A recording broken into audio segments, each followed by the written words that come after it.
Donc on commence aujourd'hui, c'est le cours 4 dans la lecture du livre de Cheikh Rabi' ibn Hadi al-Madkhali hafizahullah ta'ala, le livre qui s'intitule Bahjatul Qari bifawaid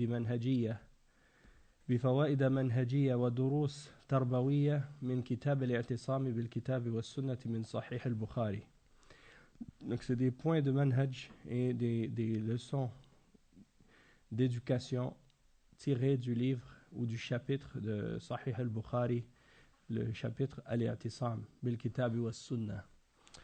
Le hadith qu'on va lire maintenant, c'est dans ce chapitre, c'est le hadith dans lequel l'imam al-Bukhari il dit حدثنا مسدد حدثنا سفيان حدثنا الزهري عن عبيد الله عن أبي هريرة وزيد بن خالد رضي الله عنهما قال كنا عند النبي صلى الله عليه وسلم فقال لأقضين بينكما بكتاب الله.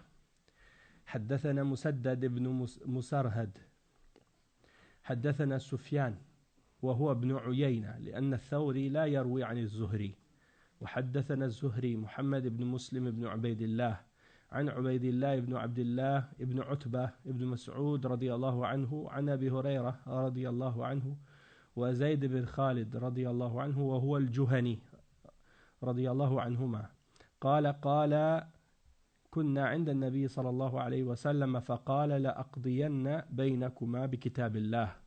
Donc c'est un hadith, si on raccourcit la chaîne là, parce que le cheikh il a expliqué, l'imam al-Bukhari mentionne tous les narrateurs qui lui ont rapporté le hadith, sauf que le hadith il a été rapporté du prophète sallallahu alayhi wa sallam par deux compagnons, Abu Huraira et Zayd ibn Khalid. Et les deux ont dit que nous étions avec le messager sallallahu alayhi wa sallam et il a dit je vais juger entre vous deux selon le livre d'Allah. Il a dit à ceux à qui il s'adressait je vais juger entre vous deux selon le livre d'Allah. Cheikh Rabi' hafizahullah il explique le récit qui entoure ce hadith là. Donc il explique et il dit هذا جزء من حديث فيه قصة اختصرها البخاري وأخذ من الحديث ما يناسب الباب وإلا فالحديث بتمامه في كتاب المحاربين وفيه كنا عند النبي صلى الله عليه وسلم فقام رجل فقال أنشدك الله إلا قضيت بيننا بكتاب الله. فقام خصمه وكان أفقه منه فقال اقض بيننا بكتاب الله وأذن لي. فقال قل.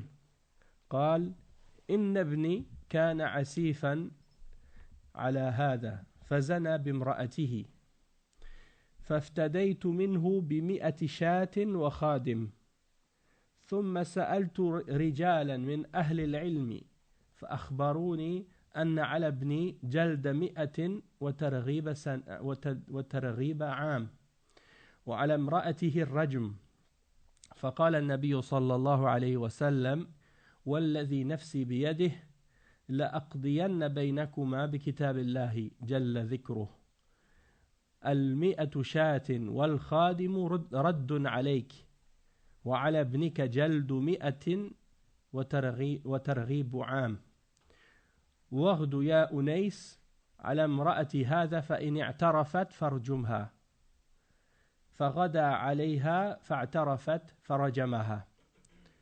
Donc ici le cheikh il explique que c'est une partie d'un hadith qui est mentionné dans ce chapitre et cette partie de hadith c'est un résumé que l'imam al-Bukhari a donné en réalité.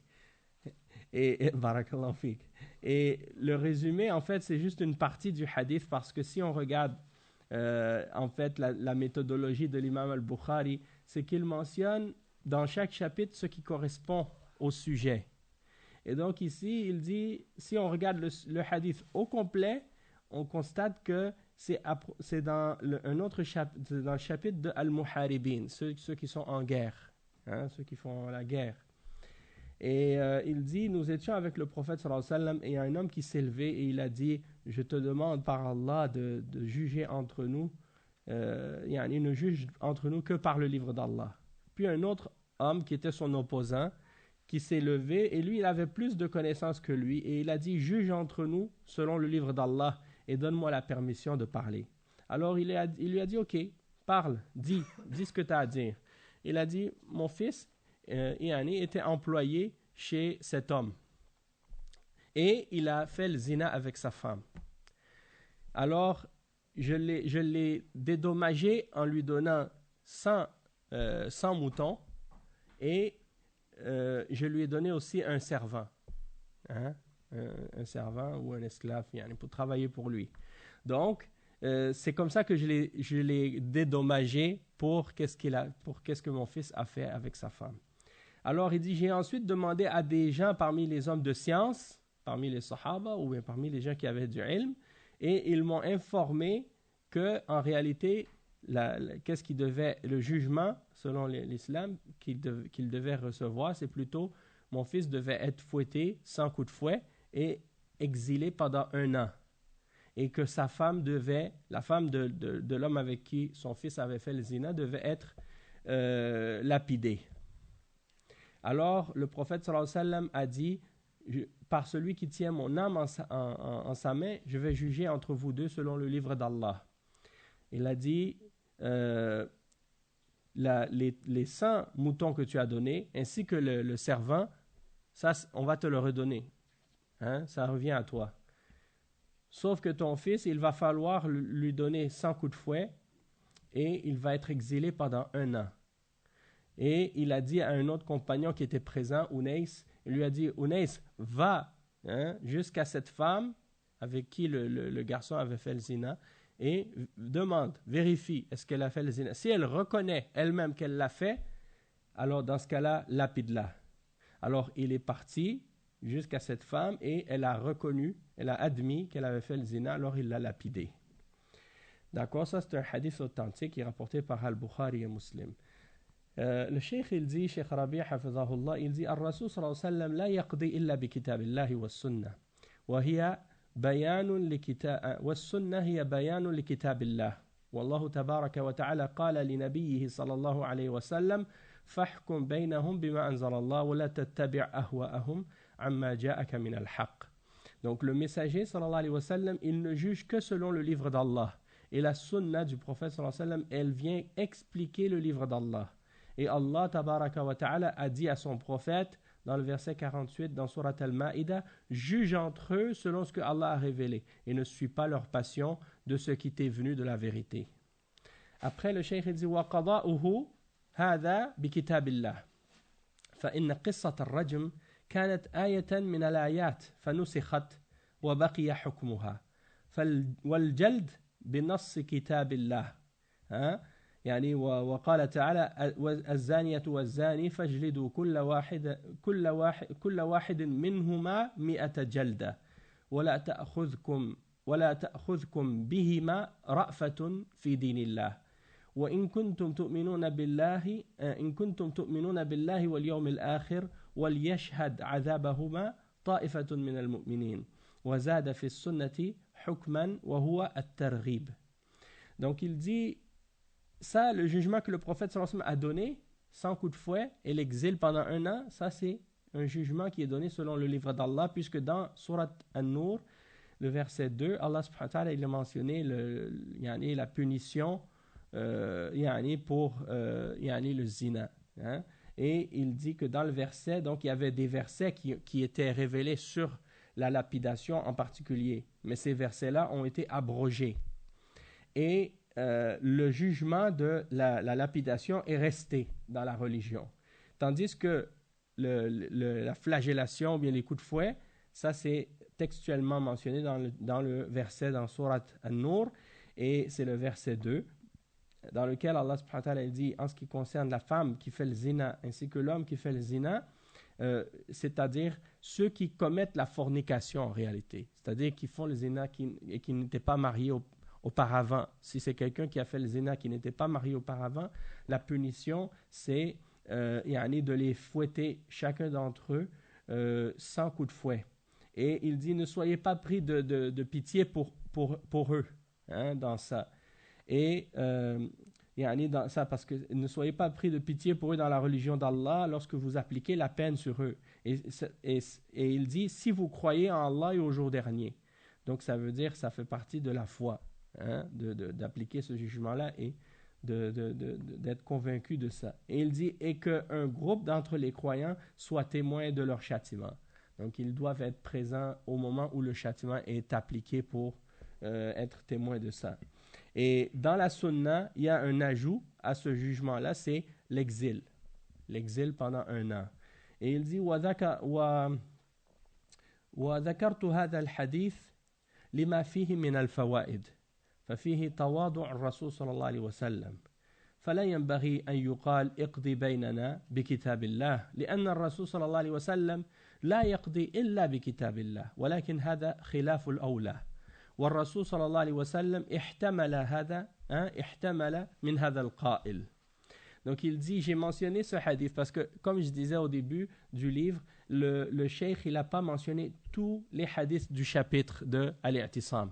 Il a seulement mentionné certains hadiths. Et il a choisi ce hadith-là en particulier de le mentionner. Pourquoi? Parce qu'il dit qu'il y a dedans des points intéressants et bénéfiques. Et donc, parmi ces points-là, on voit la modestie du messager d'Allah, sallallahu alayhi wa sallam. Parce que l'homme qui est venu, il lui a dit « Juge entre nous selon le livre d'Allah ». Et ça, on ne devrait pas le dire au messager, sallallahu alayhi wa sallam. Pourquoi? Parce que le messager ne va pas juger par autre chose que le livre d'Allah. Donc pourquoi tu vas lui spécifier pour lui dire « Juge entre nous selon le livre d'Allah » hein? C'est quelque chose qui est déplacé en fait. C'est quelque chose c'est pas nécessaire de le dire parce que c'est déjà compris, c'est déjà impliqué. Le prophète sallallahu alayhi wa sallam, il va jamais être injuste et il ne va non plus jamais juger par autre chose que le livre d'Allah. Mais le prophète sallallahu alayhi wa sallam, il a été endurant vis-à-vis de ces gens-là. Il ne les a pas réprimandés pour ça.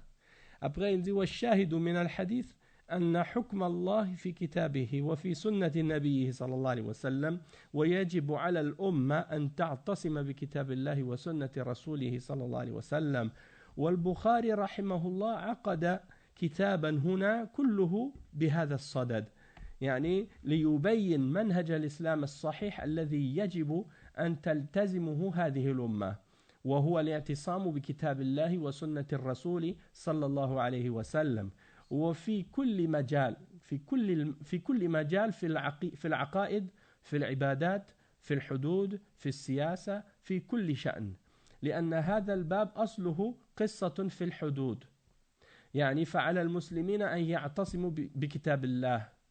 Et ici le cheikh il explique que qu'est-ce qu'on peut mentionner comme point comme témoin dans ce hadith là par rapport au chapitre, c'est le jugement d'Allah dans le livre et dans la sunna du messager sallallahu alayhi wa sallam. C'est obligatoire pour la umma de se cramponner, de s'accrocher au livre d'Allah et à la sunna du messager sallallahu alayhi wa sallam. Et Al-Bukhari rahimahullah, il a rassemblé les hadiths de ce chapitre à propos de ce sujet-là pour expliquer la méthodologie de l'islam qui est authentique, c'est-à-dire que c'est obligatoire à la umma de s'accrocher au livre d'Allah et à la sunna du messager sallallahu alayhi wa sallam dans tous les domaines, que ce soit dans la aqidah, que ce soit dans les adorations, que ce soit dans les punitions, que ce soit dans la politique, que ce soit dans toutes les autres, n'importe quel domaine, les musulmans doivent se cramponner et s'accrocher fermement au livre d'Allah et à la sunna du messager sallallahu alayhi wa sallam. Et à la base, ce hadith-là, il se retrouve dans le chapitre des hudud, c'est-à-dire les peines. Hein? Et il dit donc les musulmans doivent se cramponner au livre d'Allah. Il dit وقال الحافظ ابن حجر والقدر المذكور هنا طرف من القصة المذكورة واقتصر البخاري هنا عليه لدخوله في غرضه من أن السنة يطلق عليها كتاب الله لأنها بوحيه وتقديره لقوله تعالى وما ينطق عن الهوى إن هو إلا وحي يوحى. Donc Al-Hafiz ibn Hajar, qui est celui qui a fait le sharh de Sahih al-Bukhari, un grand savant, il a expliqué Sahih al-Bukhari. Il a mentionné par rapport à ce hadith-là que l'imam al-Bukhari, il a mentionné seulement la partie du hadith où il dit « Je vais juger entre vous selon le livre d'Allah ». Dans ce chapitre, il a mentionné seulement cette partie du hadith. Il n'a pas mentionné l'histoire au complet. Et il dit, la raison de ça, c'est parce que, en fait, cette partie du hadith, elle remplit le but et l'objectif que l'imam al-Bukhari a voulu de ce hadith-là, et c'est d'établir que la sunna, on peut appliquer à son sujet ou dire à son sujet que c'est comme le livre d'Allah. Hein? C'est-à-dire que qu'est-ce que le prophète sallallahu alayhi wa sallam a jugé, ce par quoi le prophète sallallahu alayhi wa sallam a jugé dans sa sunna, eh bien, c'est comme le jugement du livre d'Allah. Hein? Parce que c'est la sunna qui vient de la révélation d'Allah aussi, comme le Coran. Parce que ça fait partie de ce que Allah a révélé aux messagers. Et il dit justement dans Surat An-Najm, le verset 3 et 4, il ne parle pas selon la passion. C'est une révélation qui lui est révélée. Donc, la sunna fait partie de la révélation d'Allah. Hein? Comme le Coran fait partie de la révélation d'Allah. Après, le cheikh, il dit فالذي يقضي بالسنة قد قضى بكتاب الله لأن الله أمر بطاعة الرسول صلى الله عليه وسلم واتباعه والتأسي به فكل هذا من كتاب الله وفي قصة عن علقمة عن عبد الله رضي الله عنه قال لعن الله الواشمات والمتوشمات والمتنمصات والمتفجلات للحسن المتغيرات خلق الله المتفجلات للحسن المتغيرات خلق الله فبلغ ذلك امرأة من بني أسد يقال لها أم يعقوب فجاءت فقالت إنه بلغني أنك لعنت كيت وكيت فقال وما لي لا ألعن من لعن رسول الله صلى الله عليه وسلم ومن هو في كتاب الله فقالت لقد قرأت ما بين اللوحين فما وجدت فيه ما تقول قال لئن كنت قرأتيه لقد وجدتيه أما قرأت وما أتاكم الرسول فخذوه وما نهاكم عنه فانتهوا قالت بلى قال فإنه قد نهى عنه قالت فإني أرى أهلك يفعلونه قال فاذهبي فانظري فذهبت فنظرت فلم ترى من حاجتها شيئا فقال لو كانت كذلك ما جامعتنا فالرسول صلى الله عليه وسلم لا ينطق عن الهوى ولا يحل حلالا ولا يحرم حراما بل إن كل ما جاء في أبواب الدين إنما هو من عند الله تبارك وتعالى. Donc ici, le cheikh, il explique, le cheikh, il termine avec ce point-là par rapport à l'explication de ce hadith-là. Il dit que celui qui juge selon la sunna, il a jugé selon le livre d'Allah. Celui qui juge selon la sunna, il a jugé selon le livre d'Allah. Parce que Allah, subhanahu wa ta'ala, dans le Coran, il nous a ordonné d'obéir au messager, hein, et de suivre le messager et de le prendre comme un exemple et modèle. Et donc tout ça, c'est dans le livre d'Allah. Et dans l'exemple de l'histoire qui est mentionnée selon Alqama, selon Abdullah ibn Mas'ud, hein, radiyallahu anhu, lorsqu'il a dit, hein, il a dit que Allah maudisse al-washimat wal-mutawashimat. Al-washimat, c'est les femmes qui font les tatouages, hein, c'est ça? Les femmes qui font les tatouages et ceux qui font les tatouages. Ceux qui font les tatouages et celles qui se font faire des tatouages. Et al-namisat ou al-mutanamisat, c'est celles qui se font épiler les sourcils. Qui se font épiler les sourcils. Surtout à notre époque, ça c'est la mode. Hein? Les femmes, elles se font épiler toutes les sourcils, puis elles mettent un trait de crayon comme ça pour remplacer les sourcils. Le prophète sallallahu alayhi wa sallam, il a maudit les femmes qui font ça. وَالْمُتَفَجِّلَاتِ لِلْحُسْنِ الْمُتَغَيِّرَاتِ خَلْقَ اللَّهِ. Al-mutafajjilat, je pense que c'est les femmes qui se font faire un espace entre les dents. C'est comme si elles se font limer les dents pour faire une petite fente entre les deux dents. Il y a des gens qui trouvent que ça fait beau. Hein? C'est comme une sorte de charme. Hein? Quand une femme elle a une petite craque entre les dents en avant, un espace comme ça fait joli. Il y en a qui l'ont naturellement, mais il y en a qui se font faire ça avec une lime là. Et le prophète sallallahu alayhi wa sallam a maudit ça. Il a dit, elle change la création d'Allah. Hein? Donc ça c'est interdit. Et il y a une femme de Bani Asad qui s'appelait Yaqub. Elle a entendu que Abu Huraira a maudit celles qui font ça. Alors elle est venue voir Abu Huraira. Elle a dit, il m'est parvenu que toi tu maudissais telle et telle personne. Alors il a dit, et pourquoi je ne maudirais pas celui que le messager d'Allah a maudit? Et c'est dans le livre d'Allah. Alors elle a dit, j'ai lu le livre d'Allah du début jusqu'à la fin, j'ai pas trouvé ce que tu dis. Hein? J'ai pas trouvé cette malédiction-là. Et Abdullah ibn Mas'ud a dit, et si tu l'avais lu réellement, tu l'aurais trouvé. N'as-tu pas lu le verset dans lequel Allah subhanahu wa ta'ala dit, et ce que le messager vous donne, prenez-le, et ce qu'il vous interdit, abstenez-vous-en. Et ça, c'est le verset 7 dans Surat Al-Hashr. Elle a dit, certes, je l'ai lu. Alors, elle a dit, et le prophète sallallahu alayhi wa sallam l'a interdit. C'est-à-dire, il a interdit aux femmes de faire ça, et il a maudit celles qui le font. Alors, c'est pour dire, ce qui est mentionné par le prophète sallallahu alayhi wa sallam, ça équivaut à ce qui est dit par Allah dans la Sunna. C'est-à-dire à ce qui est dit par Allah dans le Coran. C'est-à-dire, si le prophète sallallahu alayhi wa sallam a interdit quelque chose, c'est comme si c'était interdit dans le livre d'Allah. Parce que le livre d'Allah nous ordonne d'obéir au messager, sallallahu alayhi wa sallam. Alors qu'est-ce qu'elle a dit cette femme par la suite? Elle a dit, yani, فَإِنِّي أَرَى أَهْلَكَ يَفْعَلُونَ. Yani, elle est un peu, yani, je sais pas comment dire, mais comme on dit, elle est pas gênée, tu vois.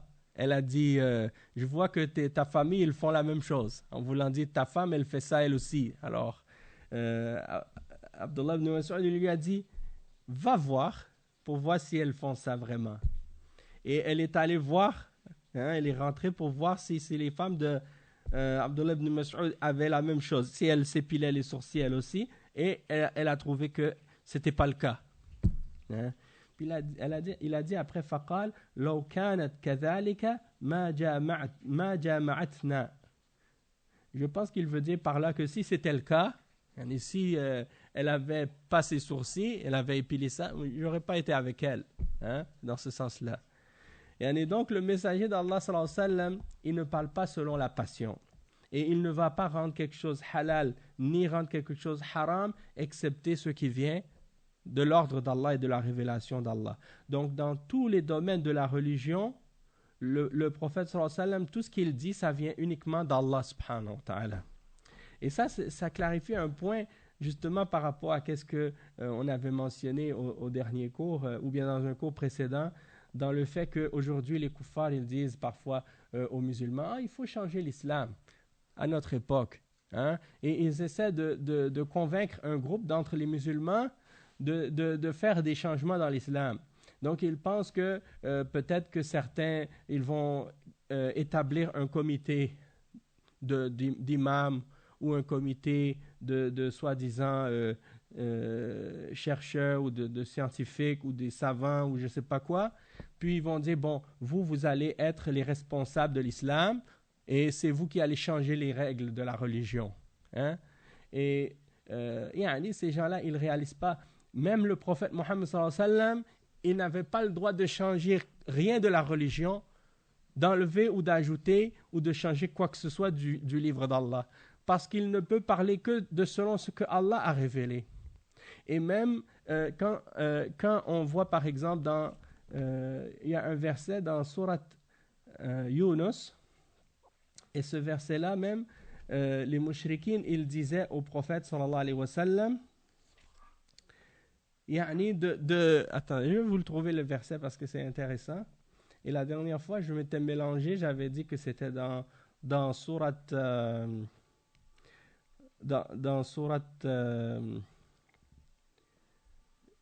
j'avais dit que c'était dans sourate Tawbah, mais c'est pas dans sourate Tawbah, c'est dans sourate Yunus, le verset 15.